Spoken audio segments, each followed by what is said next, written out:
Hello and welcome back to another KCC video. I'm Rob and today we'll be jumping into Tales from Tech Support.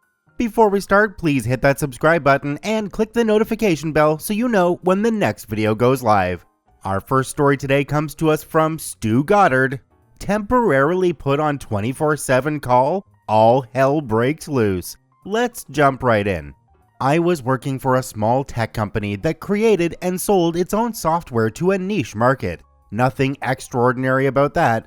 We had a client with 80 different locations that was the main client. The people in these locations were not tech savvy, and the software front end was pretty simple as a result. At the start of each day, the locations had to start the day, which basically involved entering the date and some opening figures. The client wants this to be a manual process, even though it was basically entering the figures from the end of day. There was one person who held the support phone, and he had for about 2 years. Personally, I thought he was crazy for agreeing to be on call for such a length of time. What I didn't know was he didn't get paid any extra for this. He was getting calls all sorts of crazy hours over this time. He was having some disagreement with the manager, and one day, just walked out after having enough. The manager then calls me in and said he needs somebody to take over tech support while they find a new person. The manager was a bit of a pompous fool who disliked the people of the country he had moved to and thought us all idiots. Anyway, he agreed to pay me the other guy's salary on top of my own while I did both jobs. We were the idiots, not him, don't forget. I didn't exactly trick him, but didn't tell him the mistake he was making either, and got him to send it in an email and had it agreed. Part of the duty was to have the 24-hour phone, but as I was getting double pay, that didn't bother me at first. The agreement with the client was if they called the number and it was not a software issue but a problem between the chair and the PC, they would be charged €2,000 for the call, and the person answering would get €300. So, from my point of view, I was getting double pay and €300 bonus pay? Maybe, but the phone shouldn't ring as I knew the work we were doing and there weren't emergency software fixes happening. So, the first week there were no calls, but the second week I got a call from Bob in a particular location at 5 a.m. He couldn't open the day, so dial in and see he simply hadn't done anything and walk him through the steps on how to do. Now, I have been on site in this location before for about 2 months. The instructions are literally taped to the wall above the monitor. I know Bob pretty well, and he is not the brightest, so I just verify the instructions are still on the wall and say he should just follow the instructions, and as I don't want to get him in trouble with the charge, I wouldn't put the call down as chargeable. Tell my manager when I go in what happened, and he said, "Good boy, it didn't take you long anyway." Said if it happened again, I would warn Bob before I looked and would charge. Manager gave me a bit of a weird look, but I ignored it. Next day, 5 a.m., Bob rings.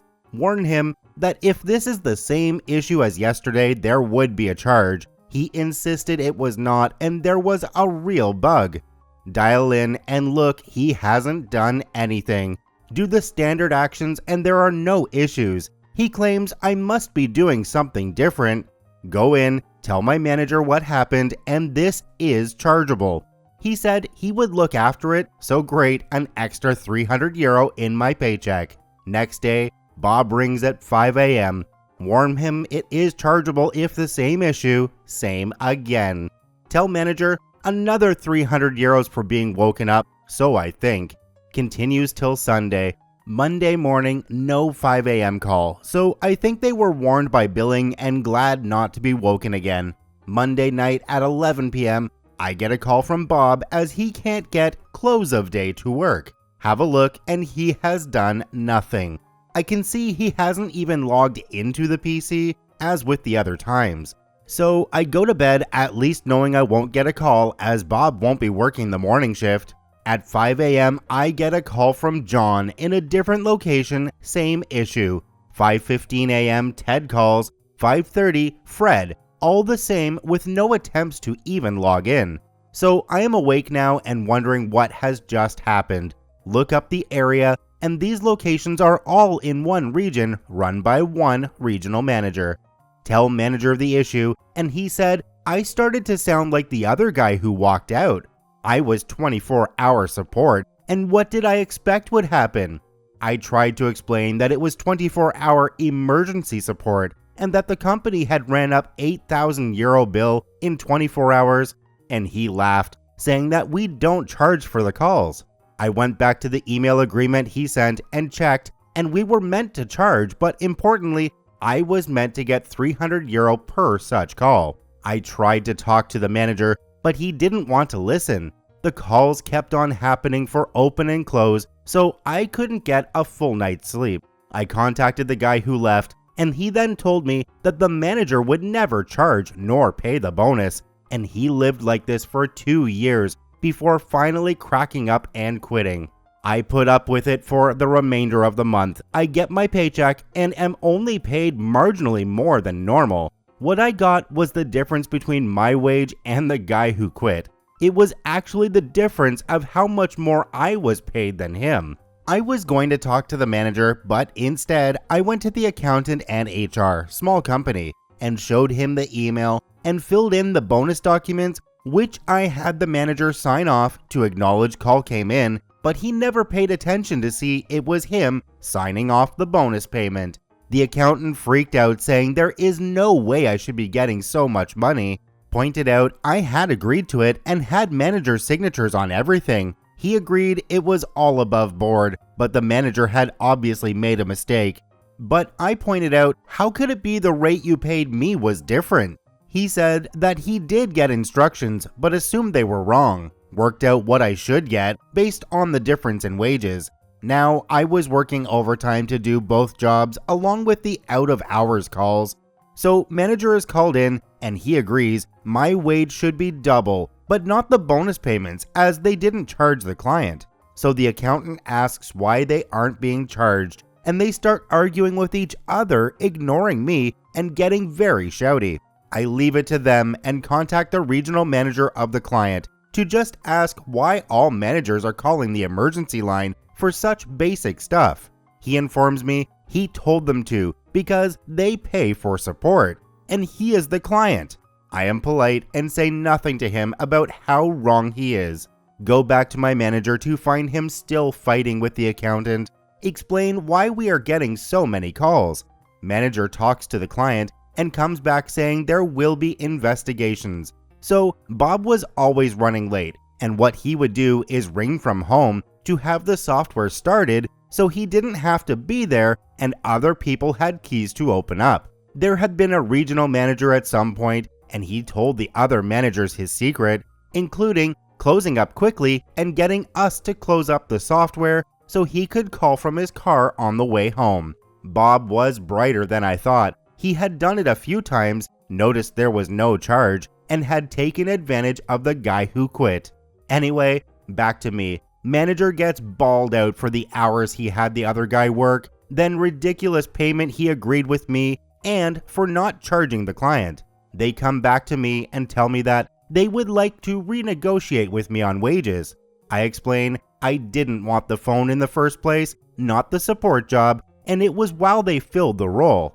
Manager had told them he had replaced him with me. It was now part of my job, so he had saved money for a minor pay raise. This is all taking time, and I am in my second month of double pay, and I had got more calls for non-emergency issues, including somebody having caps lock on while entering their password. The paycheck comes in, and I have extra money, but only the extra money for the first month without the bonuses. Go into manager and accountant and ask what is going on. They tell me we negotiated a different deal with you. So I asked to see it and my signature. They had put together an agreement but never showed it to me or had me agree. So they realized they made another mistake and asked me to sign it there and then without fully reading it. Said I would review, but they kept insisting I sign it without reading it fully. I refuse, and they get really mad, threatening to fire me. Now here you can't fire somebody easily with a raft of laws. There are also a host of laws on working hours. They were currently breaking these laws with having me on call and then coming in on time after getting a call at 5 a.m. I leave and go read the proposal. They were trying to get me to do both jobs for a very small pay raise, remove the bonus, and wanted me to be on call 24/7, which included a no drinking clause and must be 30 minutes away from my laptop at any given time. Hell no. I walk back and say no to the agreement and would like all payments addressed by the end of the week, as per the agreement I did sign, including the bonus payments, which was at that point €6,000. They get really mad, threatened to fire me, and I then gave them the highlighted legislation showing they had made me work over 70 hours a week for 2 months, refused to honor my contract, and had no grounds to fire me. The manager then used a racial slur if being sensitive, but as the accountant and I are the same nationality, to hear it said in anger made him flip out. They start yelling at each other. I waited till they calmed down and said, "Very difficult to fire me now, given what manager just said." Looked at the accountant. "Are you going to deny he said that?" The accountant looked at me and said nothing. I was furious and left. Walked into the MD's office. MD's office was close to the others, so he had heard the shouting. I knew he was aware of what was going on. Asked to talk to him, knowing he was also the person who at least had input to the new contract they wanted me to sign. He played cute by pretending he didn't know there was an issue with anything. When your largest client is abusing the help desk and billing is questioned, you know he knows. Explain everything and top it off with the racial slur. MD was all confident till that point. As said, the pompous manager was from another country, so I am sure you are wondering. I am Irish in Ireland. He was a former British Air Force something or other who would say things like, what, tally-ho, etc. He moved to Ireland for this job as part of some strange deal. His former employer bought our software shortly before he left and joined our company. People often complain about things not running smoothly, but he was often heard saying, "You Irish don't know how to," add anything that just happens in all countries. "You Irish don't know how to fill potholes." I remember distinctly, because I thought I heard him include "but can dig ditches." Anyway, I basically said I will not return to the office with the manager there. He will have to give me a written apology before I will.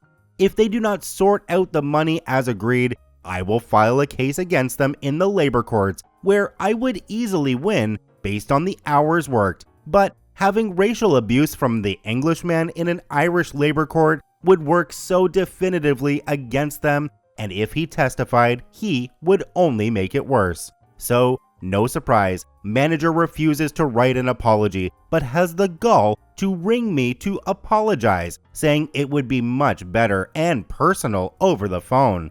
I let him say his piece, which was very less an apology and more of an explanation of how I should not be so sensitive, all recorded. Explained I didn't care what he thought and he has to give me a written apology if I am to return or be fired, his call. Lots of talk back and forth with MD, and I make it clear all money paid and a written apology from manager or he is fired. I won't return till this is addressed. They needed me back as my work was building up. So about a week passes and they ask me to come back in as the manager has been fired. I return, they give me a check for the money owed and say everything is okay. Now I didn't trust them, but all appears to be above board. But I know they will want to get rid of me the first chance they get. So I start working, and as I did various parts of system admin, I know who is dialing in and out from our network. I have a look and see manager is on the network. I see what he is accessing, and it is quite apparent he is working on a tender from the company, not fired. Laugh to myself. As we are a small company, the phones are redirected from the reception to other phones. You can do this from your desk to your own phone. So I redirect the reception phone to my desk when I see the MD heading out of the office and kick the manager off the network because I have been told he doesn't work there. 5 minutes later, my phone is ringing, so I pick up. The manager is on the phone saying he can't connect to the network and he is working on something very important. The guy is so ignorant he didn't even notice it was me who answered. I kicked you off the network because you don't work here. I do work here. Not what the MD told me, because you were so pathetic that you didn't write an apology. He told me they fired you. Stop being ridiculous. They obviously told you that and have me working from home now. Well, somebody is lying, and I hope it is you. Nobody is lying. So you are both fired and still working for the company? Listen, Patty, put me through to the MD. My name is not Patty, so this is a racial slur dependent on how you say it. Another racial slur. Seems like you need to write me 2 apologies now. Oh, stop being such a... I'm hanging up now, but we'll be sure to use this recording as proof of your abusive behavior, along with that of your apology before, and I hung up. Ring the MD on his mobile to say manager was somehow still on our system, and then rang and was abusive to me again, asking should I contact the police as he seems to be unhinged, insisting he still works there. MD asks me to let him back on the network. No problem, I'm going home now and we'll see you in the labor court, and I now have a recording of the manager racially insulting me. I also have a chain of emails where you said he was fired because of it, yet on my first day back I received the same abuse. Now, while I was off, I found out I could get double my salary by becoming an independent consultant. So I had a contract lined up to start in 4 weeks. So get a call from MD asking to meet me. I agree to meet him in a coffee shop. He tries to apologize about lying, but thought it was a good solution to have manager no longer in the office and we would never see each other. I disagreed and said, what is his solution now? He goes on about how I would never see or talk to the manager again, didn't agree, and said they could make me redundant and give me a generous severance package. Eventually, that was agreed upon, and I was going to finish up in 2 weeks' time after handing over my workload. I got a year's salary and had a job lined up, so I was happy. There was a gentleman's agreement I wouldn't go to court, which I did abide by. If I really wanted to, I could have gone to court and got more, most likely. So this guy was doing the job of 2 people, but the company still threatened to fire him? Why wouldn't he just say, okay? I mean, he has the ultimate power, and just because they make the rules doesn't mean they have the power. I don't know about you guys, but I think OP still should have taken them to court just to teach them a lesson. Thank you to OP for posting this story in the Tales from Tech Support subreddit. There is a link to them in the description below. Please go check them out. Check out one of these other videos, and if you haven't yet, please hit that subscribe button for more daily Reddit stories.